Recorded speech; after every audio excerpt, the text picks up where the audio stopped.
Hi guys, how you doing? I am doing this today. I'm going to be going through the driving test report form, and I'm going to be telling you about serious faults, major faults basically, ones that would make you fail your test, and minor faults.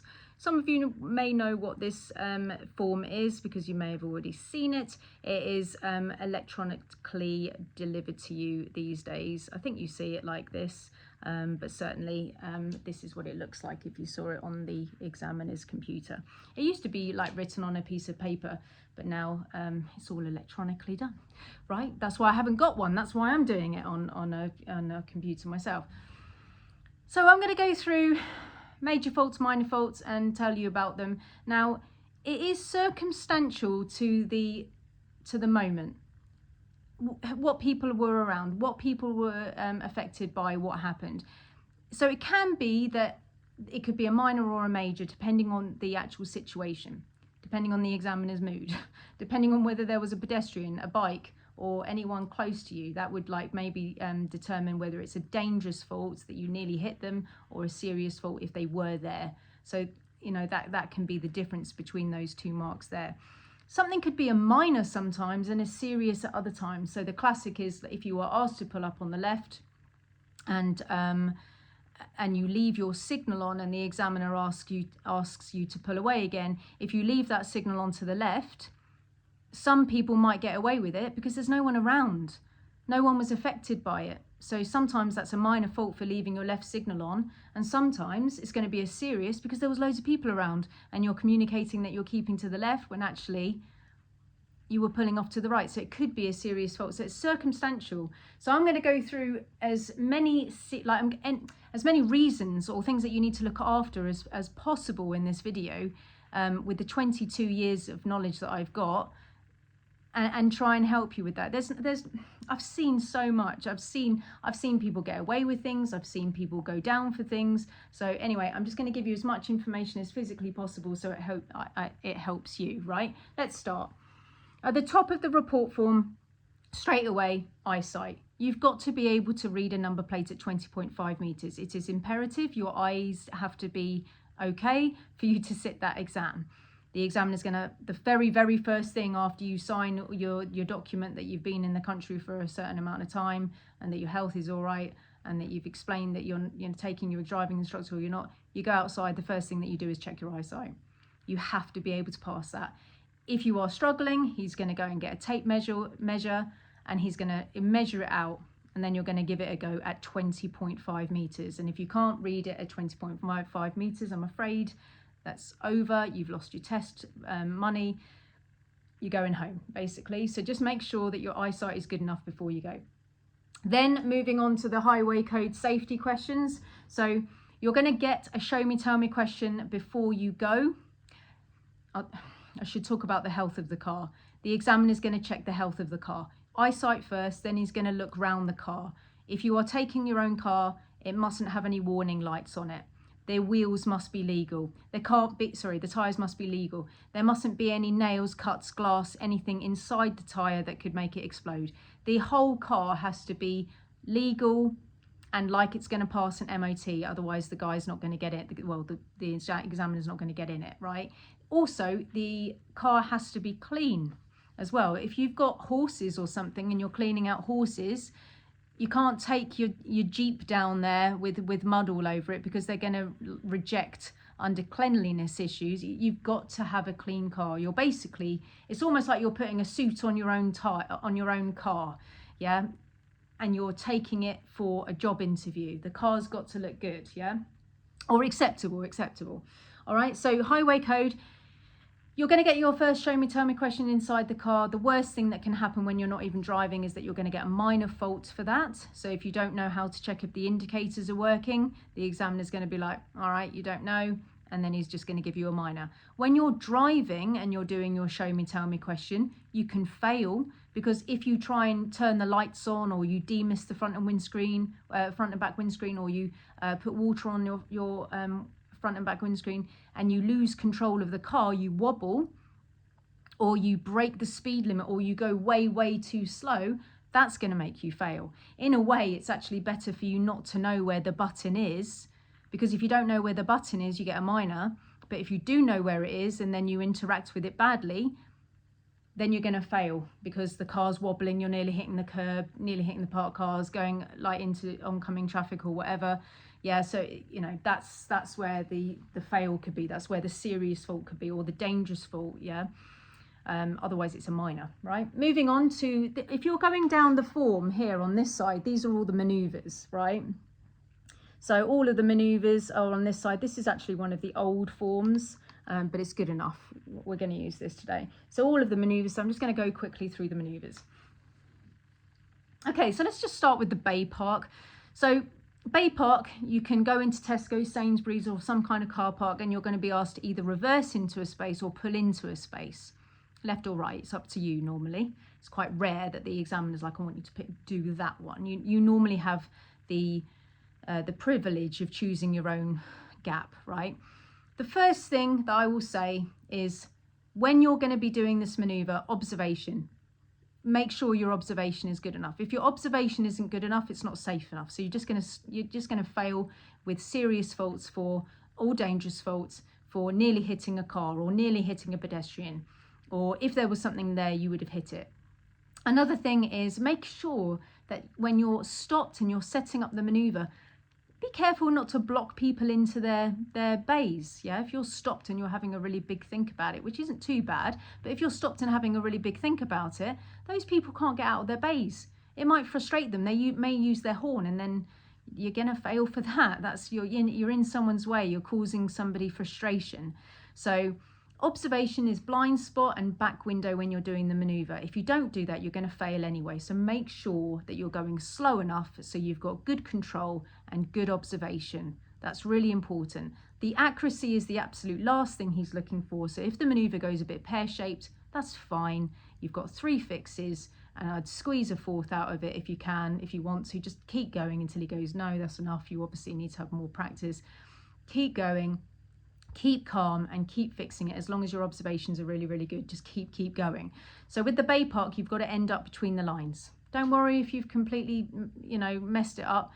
Just be like, I'm on the line or I'm over the line or whatever, and just look around, make sure it's really safe, go gently back out and then sort yourself out and then come back into the bay with excellent observations again.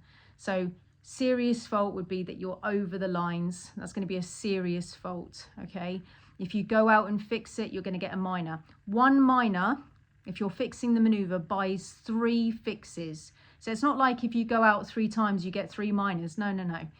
If you go out, that's a fix, and then you've automatically bought 3 fixes. It's like being at the fairground when you buy the ball and you can have 3 goes, yeah? So if you do a fix and it's still not right, you may as well fix it again because you've just bought yourself 3 fixes anyway. You've got your minor, so keep going. Make it really good. Make sure that your observations are good. Over the years of being a driving instructor, 22 years, most people fail for observation because they get nervous and they don't look around enough, and then they fail for observation. Make sure your observations are good and then fix it. Just keep going until it's right, okay?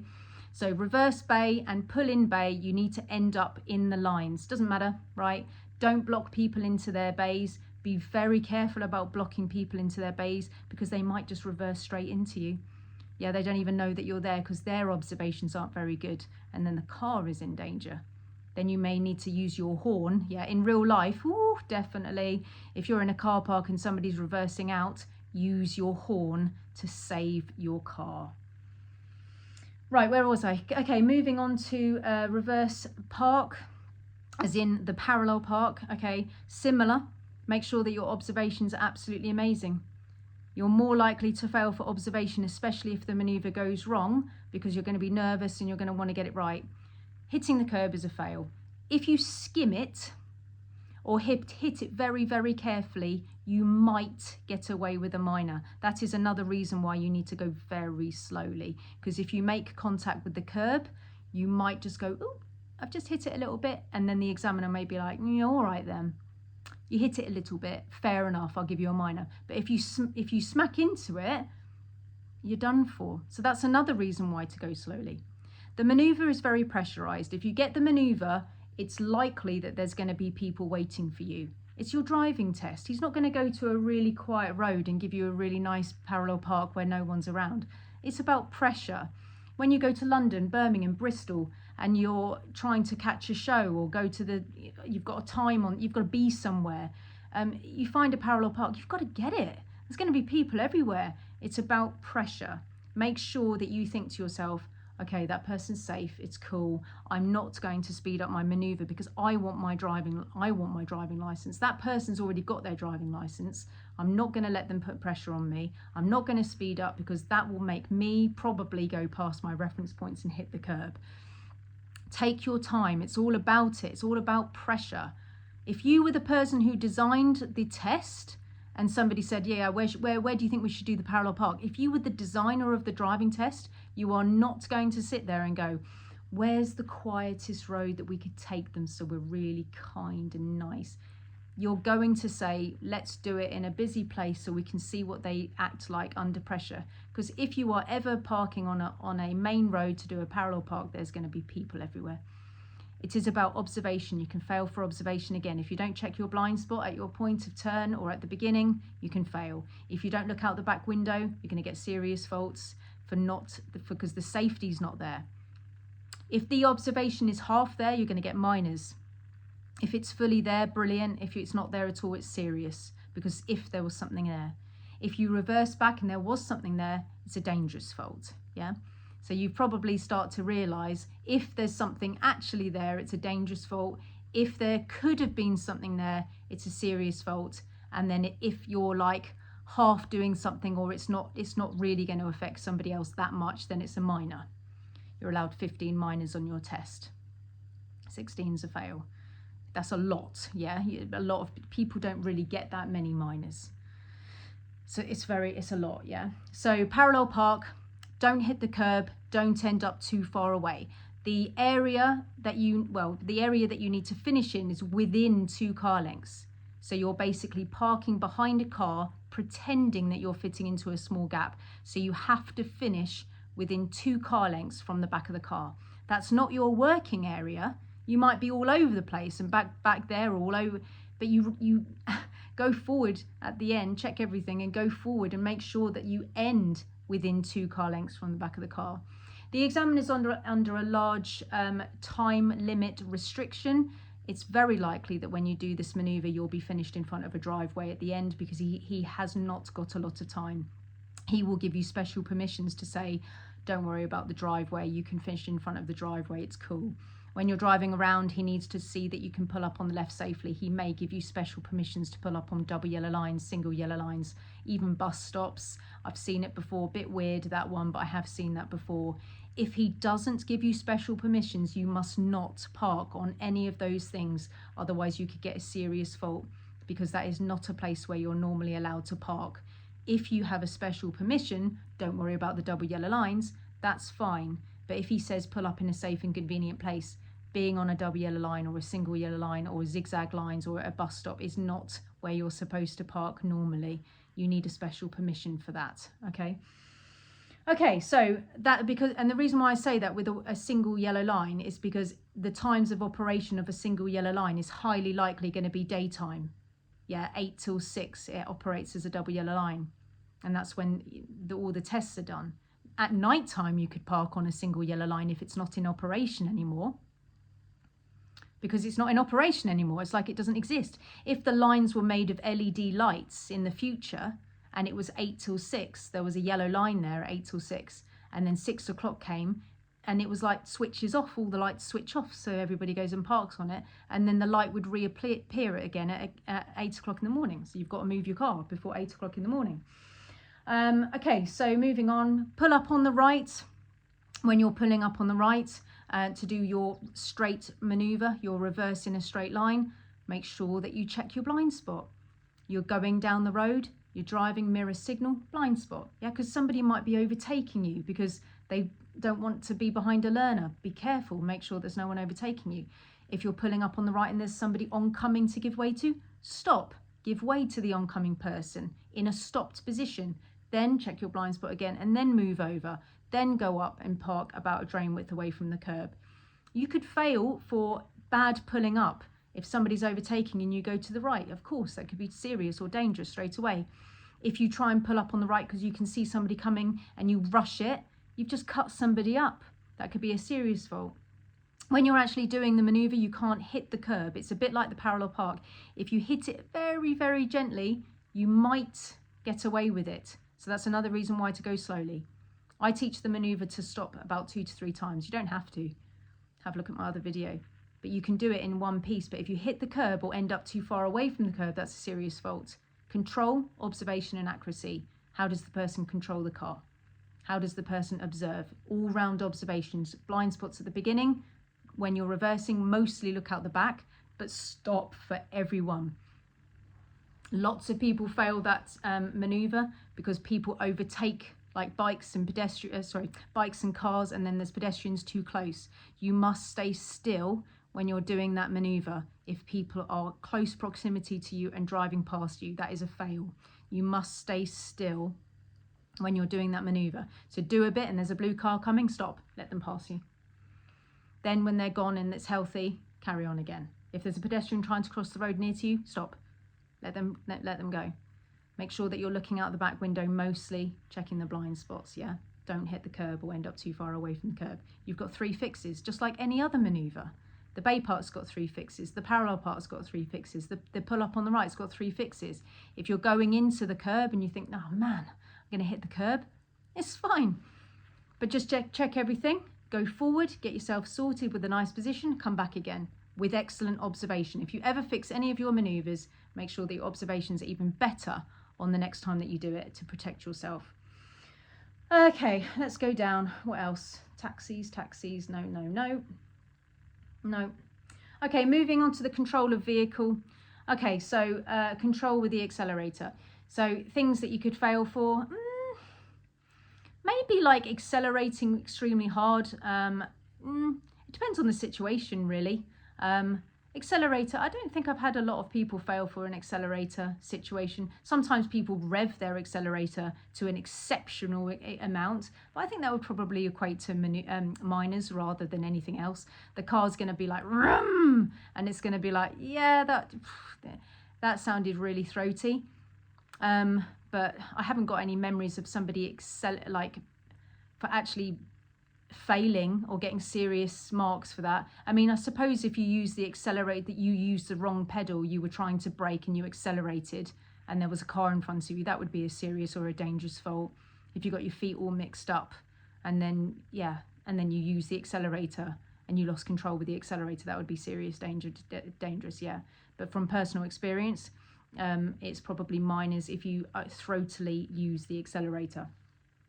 Clutch, okay, so lifting the clutch up and it makes you judder like that, yeah? Or if you're coasting around corners and stuff like that. So clutch work, you're going to pick up minor faults. If you're repeatedly coasting over and over and over again, the examiner could get a bit peed off about that, really. He could be a bit like, why have you not learned how to not coast around corners? So you could get habitual faults, which basically means that you're marked on the same fault over and over and over again. You're only allowed to have 6 habitual faults until it turns into a serious fault. So if you're constantly coasting around corners, he may just be like, nah, do you know what? You need to go back and have some more driving lessons to learn how to not coast around a corner. So it could be habitual that you could coast around the corner and lose control of your steering and your speed and then hit the curb. He might put that down to a steering fault most likely, but it depends on the situation. He may put it down to coasting faults as well. Coasting is when you've got the clutch down and you lose control of the you're not linked to your engine basically. So your speed of the car is much faster and your steering system isn't as efficient. Right, so you can start having like serious problems with position, speed, and all that. So it normally kind of goes on to something else. Also like coasting up to traffic lights. If you're coming up to a traffic light and you bung it into neutral, that's a coasting. You don't need to do that. You know, there's a lot of people that sometimes I have to train out of that their parents will be like, I'll just bung it into neutral and approach this light. No, we need to be in a gear of some description. The examiner's not going to want to see that blatant coasting coming up to a traffic light. Foot brake, definitely could fail for this. If you brake with your left foot, that is a disaster. You are going to fail immediately because your left foot is conditioned to push down on the clutch very quickly, and you could press it very hard, and that would be extremely dangerous for the person behind. That would be dangerous or serious immediately. Foot brake, if it's a bit harsh, just constantly a bit harsh, yeah, that's probably just a minor. If you need to stop for things quickly, yeah, you're going to have to do a harsh stop. It's better to harsh stop than pull out at a roundabout at the wrong time. I mean, it's not great either way, but stopping is way better than having an accident. So harsh braking could be certainly minors. But if you left foot brake, or you brake so hard that the person behind you was in danger, then you're going to fail serious and dangerous faults. Parking brake. If you leave your parking brake, your handbrake on, most cars these days have an alarm system, and it will go beep, and it will tell you that your alarm is that your handbrake is on. You can get away with that. My student who passed first time this week left her handbrake on twice. No, she didn't. She put it on too early before stopping, and the alarm went off. But even if you drove off with it on and then it beeped at you a couple of times, then you're probably going to get minors for that, unless you were doing it all the time, or if you were stopping the car with the handbrake. So you thought that hopefully you wouldn't be doing that. Hopefully you would know that the foot brake, but if you were using the handbrake to actually try and stop the car, which is really not going to work. The handbrake only works on the back two tires anyway, so that would be a very poor way of slowing the car down. You don't have any brake lights with that. But if you were using it to actually slow down, not only would the alarm go off, but that's a really dangerous thing to do. And you'd also wear your handbrake brakes as well. And leaving it on to drive off from the side of the road and stuff like that. Steering definitely can fail for this, serious and dangerous. Steering would be like terrible position, going round corners, just leaving your side of the road and just going onto the wrong side of the road. Not keeping to the left at roundabouts if you're going straight lining the roundabouts. Leaving good position would go down as a steering fault. If you're turning left and go really wide, if you're turning right and there's a cutting corners one here, but that may be put down as a steering fault as well. But wideness, steering slips, like letting go of the steering, the examiner may be a bit annoyed about that if you let go of it and it just goes back to normal. Holding the steering wheel in like down below the 2:45 mark, yeah, hands opposite each other, he's not going to like that. That's not very safe.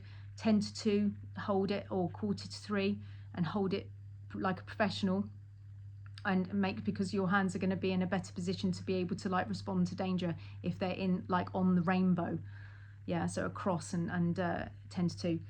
But steering most likely is going to be because your position is just all over the place, right? So what else? No, we don't need any of that. That's fine. Moving off safely.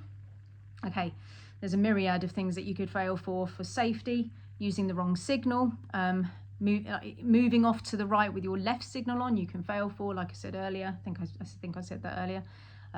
If you've got a left signal on, you're communicating that you are on the left, and you're pulling up on the left, so you do not want to be pulling off to the right with the wrong signal on. When you pull up on the left on your test, which you will be doing up to 6 times, definitely 3, because you've got the angle start pulling off from behind a car, hill start, and a busy, which is when he pulls you up on a really busy road and you have to pull off. You've definitely got 3 pull-ups. Then you've got extra pull-ups because of maneuvers, and then you've got like organic pull-ups, like where you're just on a flat and he just wants to see. So you're going to be pulling up on the left a lot. I strongly advise that when you pull up on the left, that you go handbrake, neutral, signal 1 2 3, handbrake 1, neutral 2, signal 3, and then wait for his instruction for the next thing that you're going to be doing. That will save you from using the wrong signal for pulling away. It's almost better for you not to signal at all than to have the left signal on. Yeah.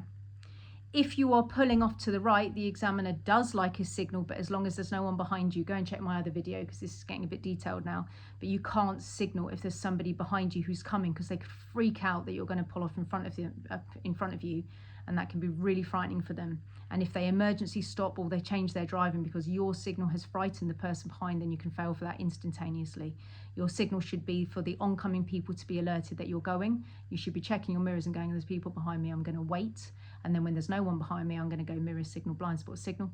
And then and then a move away then when there's no one behind you. The only time that you would use a signal to pull away if there's people behind you is if there's gridlock traffic and you're actually trying to get into a traffic jam on purpose. If you're changing lanes when you're moving at a later stage, you use asking signals to be able to change lanes because you are trying to affect traffic. But on the pull off from the left of the side of the road, you are not trying to affect traffic behind you. If you envisage yourself now driving down a road and there's a black car pulled up on the left, and as you're driving towards it, it suddenly signals to the right, it would freak you out that it's going to pull off in front of you. Moving off safely, you could stall repeatedly as well, which could turn into a safety thing. You could lose control if there was a car in front of you, so that probably goes under control, but also safety. And being too close to a car, so not pulling off correctly, pulling off into traffic, like just missing that the gap was correct, serious and dangerous faults straight away. Don't let anybody behind you slow down. If anybody's affected by you when you pull away, if they have to change their speed or direction, I'm afraid you probably have failed straight away. You cannot change people's speed and direction. That's very likely to be a serious or a dangerous fault. Control, moving off control, stalling repeatedly, using the wrong gear. Using the wrong gear, that could be when you're pulling from the side of the road, or when you're using junctions, if you're in the wrong gear and stuff like that. If you're at a roundabout, for example, and you're in third and you just keep on stalling because you're in third, it's a control fault. Yeah. If there's no awareness about how to lift and dip your clutch to get out of small, delicate places, and you're lunging forward because you haven't really learned how to use the clutch properly, with that feathering and that lifting and dipping of the clutch. Yeah, if you're driving a manual car, which obviously I do, which is I'm talking about all of this from a manual point of view. I'm a manual driving instructor. I don't ever want to be an automatic driving instructor. That sounds well boring. Observation on your pulling away, you have to check your blind spot. I have noticed in recent years that people are getting away without checking their blind spot to the right. Before COVID, that was an immediate fail. I have seen people getting away with that. But again, it's circumstantial to the situation. I really, really wouldn't advise that you don't check your blind spot. I'm frightened to give out that information. That is frightening. Okay, check your blind spot. Your blind spot is not covered by your mirrors, right? So you must check your blind spot when you're pulling off. Mirrors to see if anyone's coming. Doesn't look anyone like there's anyone coming. Signal, blind spot, or even mirrors, blind spot, signal, blind spot, and move away.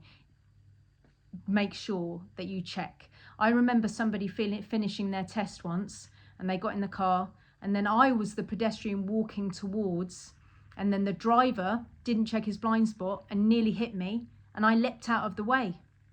Wasn't impressed. Use of mirrors. So we're in the middle section now. So we're just running down this middle section. Use of mirrors, signalling, changing directions, and changing speed.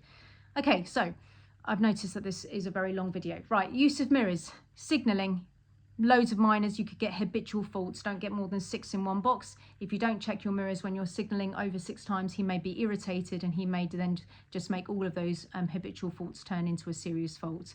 Okay. If you are not checking your mirrors and there's a bike around or something like that, that is extremely dangerous. The highway code's given priority to bikes to undertake you now on the left side. You need to check your mirrors to see if there's a bike there. It is vitally important. You could get dangerous faults, serious faults, and minors for not checking your mirrors when you're signalling. Mirror signal maneuver. It's the first thing that you learn on your first driving lesson. Literally, if you don't do that, it's going to irritate the examiner. I've had, in 22 years, I've had 2 people fail for not using their mirrors when they're signalling enough, and it always really annoys the examiner. They are actually irritated by that one. It's almost like, really? You're not doing mirror and signal? Right, okay. Because it's the first thing that you learn, and it's this, you need to know what people's behavior is around you to keep safe. So if you're not checking your mirrors, it's almost like, it just annoys the examiner because it's so dangerous not to check. If you think, oh, everybody's driving nicely and I don't need to check people's behavior, that could be really dangerous because there's so many bad drivers on the road, right? So mirrors signal for mirrors for changing direction. Yeah, changing lanes. You have got to check your mirrors to change lanes. If you don't check your mirrors to change lanes, it's an instantaneous fail.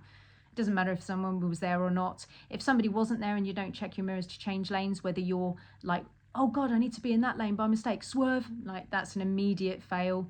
Don't swerve. If you're in the wrong lane, say to the examiner, I'm sorry, I'm in the wrong lane. I better go the wrong way, because swerving without mirror checks, you're going to fail straight away. Serious and dangerous fault. Changing lanes, you must check your mirrors. You must check your blind spot. That is very, very important. You're never going to get away with that.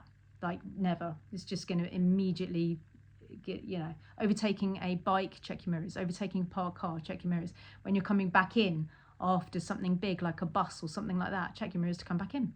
Changing directions after parked cars to go back to the left lane. Check your mirrors. Make sure a bike hasn't come up on the left-hand side. Checking your mirrors for changing speed, whether it's a 20, 30, 40, 50, 60, whatever, literally whatever it is. Doesn't matter which one it is, you need to check your mirrors. If you're coming up to a faster speed limit, you need to see if there's anybody overtaking you.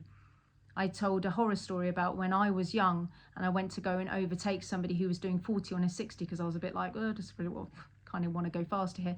And then when I went alongside him, he sped up and then he kept me on the wrong side of the road when I was 17 miles an hour, 17 years old. And then somebody was coming towards me and I had to duck back in.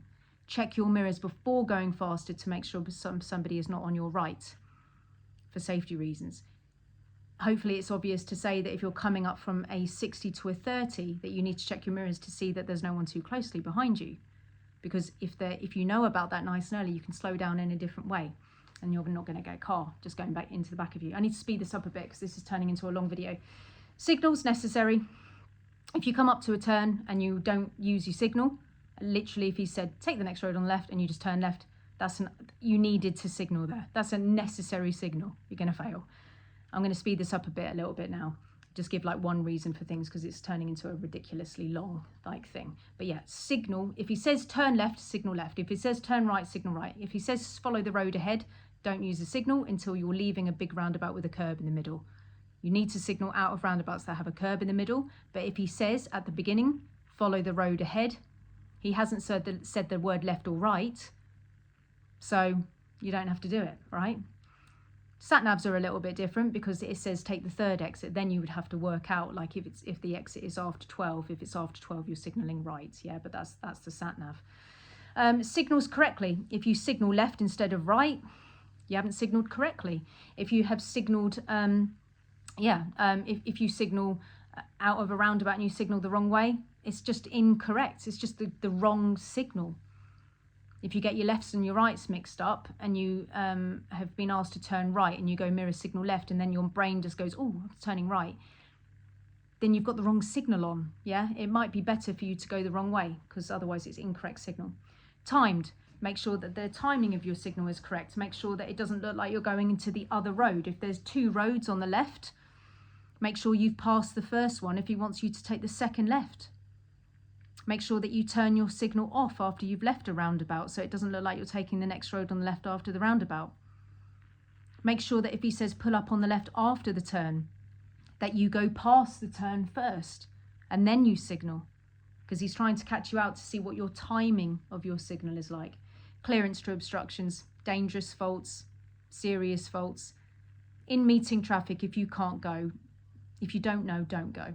It's just, there's no point, right? If you don't know whether you can fit through the gap, see that as a problem and just respond to it and go, oh, I don't know if I can fit, don't go. Because if you go and you get too close to parked cars, you're going to fail. I mean, it's just instantaneous fail. It's a really high fail one, this one. When you're in meeting traffic and there's a parked car on your side and there's somebody coming towards you, be very careful with how close to the vehicle that you stop, the parked vehicle. Because yes, you're still being kind to the oncoming person, but you need to be kind to yourself as well.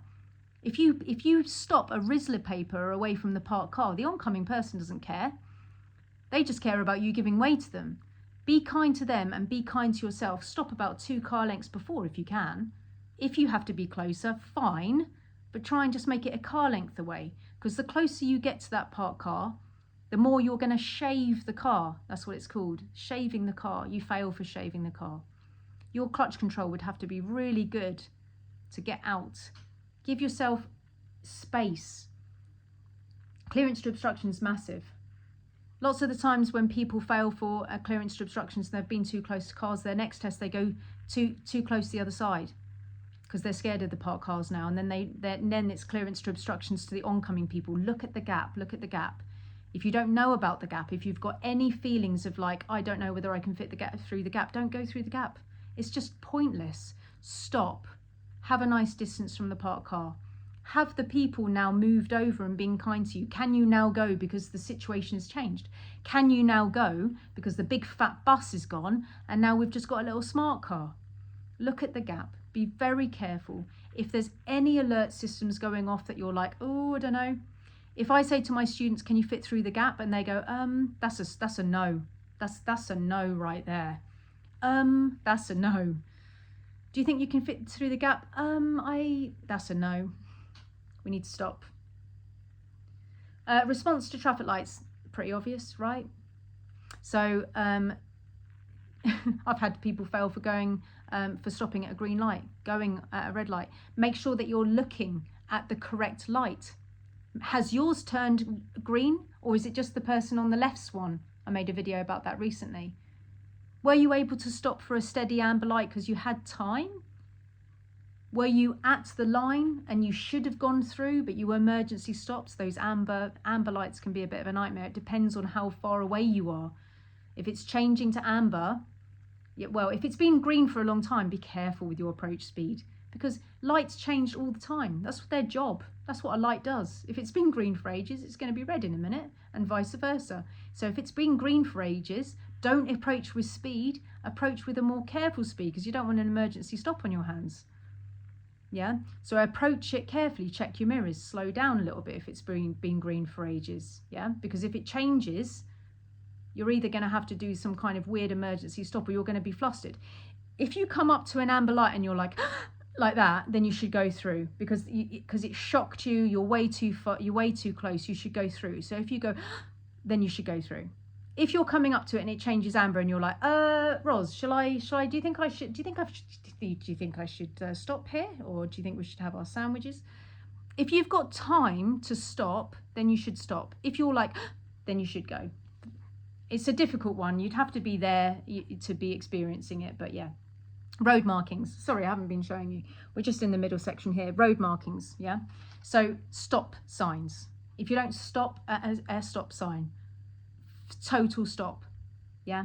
Any other road markings, yeah? Give way lines, zigzag lines, if you're parking on them.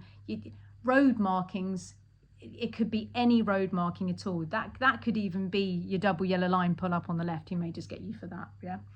So road markings you must respond to. Make sure that you know them all. Moving on. Traffic light, traffic signs. Sorry, the first one was traffic signs. I took it as traffic lights. Traffic signs, that can be like temporary traffic lights with like the sign when the red light shows wait here, or it can be temporary ones that they put up and they're like, they're giving you information, like, so the temporary ones that they just put up, road narrowing, lights coming up, Ford, yeah, water on the road. So you need, or it says slow, please slow. You have to respond to traffic signs, yeah? Giveaways and stops and all stuff like that as well. Traffic controllers. So if you've got like a lollipop person, yeah, they have like the rules of the road, right? So if there's people in the road directing traffic, yeah, and you can see that they're directing, then we're probably going to have to respond to these people, because the people are in the road. But official people like the police and yellow pop people, yeah, they've got official stopping abilities. But if there's somebody like trying to get a car out of the driveway and they're stood in the middle of the road, we can't really ignore those people as well, even though like some people will say, but they haven't got the control of the road. They're still in the road. There's a pedestrian in the road, yeah? So, but officially speaking, yeah, responding to the policeman or responding to the yellow pop person, you must respond. Other road users, that could be under that, yeah. Response to other road users. What's the bikes doing? What's the crazy scooter person doing? What's the disabled person doing in their little disabled car that can go up to 8 to 10 miles an hour or whatever it is? Use of speed. The use of speed category on here, breaking the speed limit. Of course you're gonna fail for breaking the speed limit. It's against the law. If you bring it up to like 32, 33 and you're immediately bringing it down, immediately, then you're going to get a minor. But if you're sustained at a higher point, then you're going to get serious faults because it's against the law. Following distance, okay, so tyres on tarmac. Make sure that you can see the person's tyres on the tarmac when you're stopping behind them. Make sure that if you're on a 60-mile-an-hour road or faster roads, that you've got the 2-second rule going on. If it's raining, you need more time, the 4-second rule. He's not going to take you out in the ice and snow. I nearly said like up to 10 times in ice and snow. You're not going to go out in the ice and snow. But if you're following a car, if you're tailgating a car, you're going to fail for that. It's very unusual for a student to tailgate a car. That hardly ever happens. I don't think in 22 years I've ever had that actually when we're moving. Actually, no, maybe a little bit. Yeah, it tends to happen with larger vehicles. Actually, I'm always like, yeah, draw back from the larger vehicle a bit because we can't see around. So larger vehicles, if it's a large vehicle, pull back. Make sure that you can see around. If you can't see their mirrors, they can't see you, right? With larger vehicles, a lot of the time, the person who's immediately behind them, they can't see, even if you are leaving a healthy gap because their mirrors are so far away. But you don't want to be in a situation where you can only see the back of the vehicle, because that could be dangerous, because if they pile their brakes on, you're going to go straight into the back of them. Following distance, tyres on tarmac so you can get out of situations, and following distance. Appropriate speed, that means that you're driving too slowly. That is a massive one on the test. Don't drive like a learner on your test, you're going to fail. All the learners supposed to be gone. When you go to this test, you're not a learner anymore. Don't show him that you're still a learner. That's the whole point of all these driving lessons. Don't go in there and be like, right, I'm going to take really big gaps today because it's my driving test. I'm going to look really safe. It's not about that. It's about driving normally. Don't take unusually big gaps because it's your driving test. Take the normal gap. Take the gap that you take with your driving instructor who's told you that you're ready for test, yeah? Appropriate speed, make sure that if it's safe to do so and you're on a clear, straight, fast road, that you're going to do 45 at least. If there is no hazard, no bike, pedestrian, car, other vehicle, whatever, and not bendy, not raining, not foggy, not dark. If it's long and straight and there's no hazard, you should be doing 45 on a 60 at least. If you're not comfortable with that, you need to go and have more driving lessons so you feel comfortable with that. Show him a range of gears. The other day I nearly failed somebody for doing on a mock test because we barely got into third. Nipping around in a 30 all the time in second, first and second. I need to see a range of gears. I need to see skill. I need to see like people going up the gears and then changing back down. If you don't feel comfortable with changing down, don't hide in the shadows about it. We all know if you're not changing up into third or going into higher gears, we know it's not, your driving instructor and the driving examiner knows what you're doing. It's not something that you can hide behind. If my students don't go up into higher gears, I know it's because they don't want to change down or they don't feel comfortable with it. Go out there, accept the fact that you are feeling things. Don't hide. Tell your driving instructor, I don't know how to change down. I want to be really honest about this. I don't know how to change down. And I like staying in second because I don't know how to change down. And I'm freaking out about it. And just get them to help you, right? Don't go to your driving test, get these things sorted, right? And show a range of gears. If you're on these fast roads, don't do it in third, 1, 2, 3. Higher, longer, straighter, faster roads, you should be using your cruising gears. 4, 5 and 6 are your cruising gears. Those are the gears that are going to help you save money, and you should be using those gears. We shouldn't be using 1, 2 and 3 for like 60-mile-an-hour roads. We use the range of gears, yeah. Undue hesitation, so yeah, that's huge. I mean, you're on your driving test, you're probably going to hesitate quite a lot, but well, not quite a lot, but there's probably going to be a couple of hesitations because you are nervous, I understand, but you be careful, right? If you are hesitating all the time, then you are going to get serious faults for it because the people behind are going to start using their horn. Serious faults. Minors, yes, habitual minors, maybe 6 in one box that turns into a serious. Be careful of habitual hesitancy. Do you know how to use a blocker at a roundabout? Is somebody coming from another exit and blocking the person on the right? Yeah, if you don't know how that works properly, you need to do more lessons on blockers at roundabouts. Or just reading the roundabout in a good way, right? Junctions approach speed. If you're coming up to a junction and you don't know how to change down properly, or yeah, well, like I said before, if you go around a corner far too quickly, it's dangerous. So if your approach speed is way too fast or way too slow, people are going to be upset with you behind. It's normally too fast, to be honest. If people get marks in this box, it's normally because it's way too fast. But it could be because you're going way too slow and people beep you from behind. That's way too slow.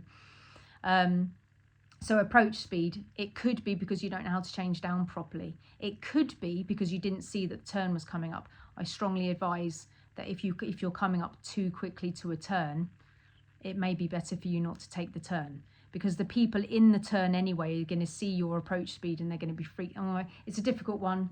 I probably would need to make another video about that. Keep it as safe as physically possible. If you're coming up to if you're traveling quite quickly and the examiner's asked you to turn left and then you're like, oh God, it's right there, maybe don't do it. If you haven't mirrored and signaled, maybe just go past it and go, sorry, I didn't know it was there. It might be safer for you not to do it. Junctions observation, that's a classic. Junctions observation, that's just pulling out on people. Pulling out on people and making people slow down. Make sure that you check, make sure that the gap is big enough for you, make sure that nobody slows down. If you slow somebody down in the new road, it's an immediate fail. Roundabouts, turns, complex junctions. Turning right, cutting corners, nearly hitting the curb when you turn right. Not giving way to the correct person when you're turning right. Yeah, just basic stuff like that. Serious fault, dangerous faults, absolutely. Cutting corners, could be, it depends on the amount, but it could be minor or dangerous. Turning left, hitting the curb, going wide, not giving way to pedestrians. Well, that probably would be on the pedestrians section actually. But yeah, turning left, not knowing who's got priority as well. If you stop when you're turning left and give way to somebody who's turning in. Yeah, I wouldn't be too overly kind to other people, because you're showing off the rules. If you stop to turn left and you give way to somebody who's oncoming, who's turning, that you're showing the examiner that you know the rules. I wouldn't be too kind, because the people behind you may start beeping you. If you can't get anywhere because there's a traffic jam, then you can start being kind, letting people out of junctions, yeah. But if you've got absolutely no reason to give way to somebody who hasn't got priority, the examiner's going to be like, do they think it's their priority? And he's going to be confused. You might fail for being kind. Cutting corners has got its own box, yeah. So cutting corners for turning right, it's actually got its own box. Don't cut the corners. Judgment overtaking, yeah, that can be for bikes, that can be for car, that can be for anything, but probably mostly bikes. Be careful. Make sure that when you overtake a bike, you can see enough in front of you that you know that when you go, that you're going to be safe on the wrong side of the road for long enough that the oncoming person isn't going to start freaking out or you're in a danger. And make sure that when you come back in that you don't, like, you know, nearly hit him on the way back in. Judgment, overtaking, clearance to obstructions and oncoming people, stuff like that. Meeting traffic, yeah. You need to make sure that you know who's got priority with parked cars on your side, parked cars on their side, parked cars on both sides. Speed on approach to those situations as well. Squeezing through little gaps that are no good, clearance to obstructions. Definitely serious faults. Foregoing when you shouldn't. Stealing priority. Yeah, make sure you know all your priorities properly. Crossing traffic.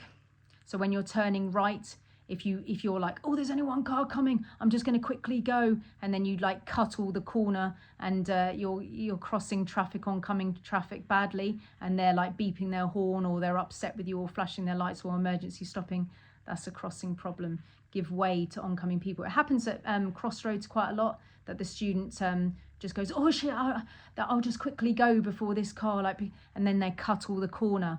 Just stop in the middle and give way. And then just calmly go. If you're worried about that, just have more practice. Positioning, normal driving, of course you need to be on the correct side of the road at all times, preferably in the middle. If you're normally, if people have failed their test for being too close to the curb or hitting the curb or something like that, then they overdo it on the next one, and then they're just driving on the white line in the road. Yeah, or they're snaking down the road like this, or they're turning and then they position in the wrong lane. That's lane discipline. So if you're crossing the lines, it's extremely dangerous. Roundabouts, if you're crossing lines on roundabouts, dangerous faults, serious faults. If you've got a habitual problem with like being near the line or being too close to the curb or nearly hitting the curb all the time, you're going to get minors, you're going to get serious faults. It could burst the wheel if you hit the curb at speed, couldn't it? Pedestrian crossings, of course, you need to respond to pedestrian crossings. So pelican, puffin, toucan and zebra, even equestrian crossings, of course. You need to make sure that you know what the flashing amber light means at a pelican crossing. That means give way to pedestrians. So if there's people still on there, you need to give way. If there isn't anybody there, you need to go through that light. I've had people fail for that. It's flashing amber and then the student doesn't move. The flashing amber means give way to pedestrians. If there's no pedestrian there, you should be going through. Position, normal stops. Position to the curb. When you pull up on the left, it needs to be in a place where you could switch the car off, take the key and leave the car there. It can't be hitting the curb. It can't be too far away from the curb. It can't be too close to a junction. It can't be on a double yellow line, single yellow line, zigzag lines. It can't be at a bus stop. It can't be opposite another parked car because you'd be blocking the road. It needs to be a place where you'd be like, I'd turn the car off now. I'd get out the car and I'd go and have a cup of tea in this house that's here. So position, normal stops. Normally where the curb is high is a good place, normally. Where the curb is low, it's somebody's driveway. Don't be in front of someone's driveway. If he says pull up in a safe and convenient place, that means in none of those places. Yeah. If he says, I give you special permissions, I give you permissions to pull up on the double yellow line, single yellow line. Yeah. Awareness and planning, yeah, that's basically a generic box for any sort of thing. Awareness and planning. Looking ahead and seeing a total mess. Maybe a truck's coming and blocking the road and you just go down there and like it could have been way better if you stayed back. If you can see that there's a mess like right down the road and there's parked cars everywhere, maybe it's better for you not to go. Awareness and planning when you're turning into a nasty road. If there's disgustingness going on in the road, perhaps don't enter at all in the first place. Awareness and planning. It could, to be honest with you, it can be anything. It could even be for overtaking and the awareness of oncoming people. It's quite a generic box, that one. Ancillary controls. So you need to put the lights on. You need to demist the front and back windscreen. You need to sound the horn, open the window and put water on the front and back. If you don't know where they are, you're going to get a minor. Yeah. But if you do know where they are and you wobble or break the speed limit or go too slowly, then you're going to get serious and dangerous faults. Okay. If you don't know how to undo the bonnet and stuff like that, you're probably looking at minors. But it's basically, if you answer it wrong, you're going to get minors. Because those are the vehicle checks, right? Like all of the stuff, the safety things. Okay, so anyway, look, there's loads of different things that you can get minors for and serious faults for. That's a generic. This has been an exceptionally long video. If you're still here, congratulations. If you need to use this for some kind of like sleep insomnia video, please do. It's absolutely fine. Yeah, so, but look, there's so many things that can get you. Just make sure that you practice and make sure that you are aware of what things mean, because the rules are the rules, and then you can take all of that and go to any place in the country, right? It doesn't matter where you go. If you know what the giveaway line means, or the stop line, or what the arrows mean, or you know what the traffic lights mean and all that, you can just transfer it to any place in the country. It doesn't really matter where you go. It's the rules that you need to know. Change down, make sure you know how to change down, make sure you use an array of gears, right? It just practice all the time.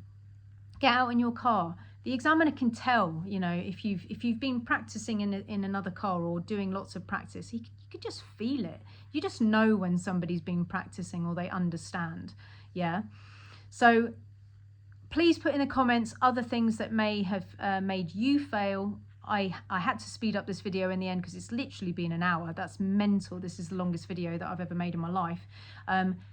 but hopefully you understand about habitual faults can turn, if there's more than 6 in one box, you're going to be looking at a fail. Otherwise, it's dangerous if you're going to hit a car, or if there was a car, it's serious. If there wasn't a car, sorry, it's serious. But if there was a car, it's dangerous, and then there's habitual faults, right?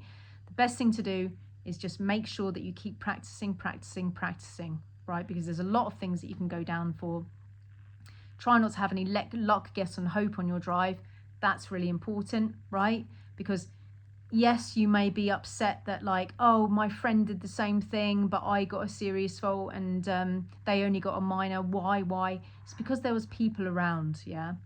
So observations, yeah? Anyway, I better finish this up. Thank you very much for being here, guys. Thank you for relieving my boredom on this day that I had off. I suppose I'll better tidy my house now. I've got nothing else to do. I really hope that this video has helped you as per usual, and I shall see you on the next one.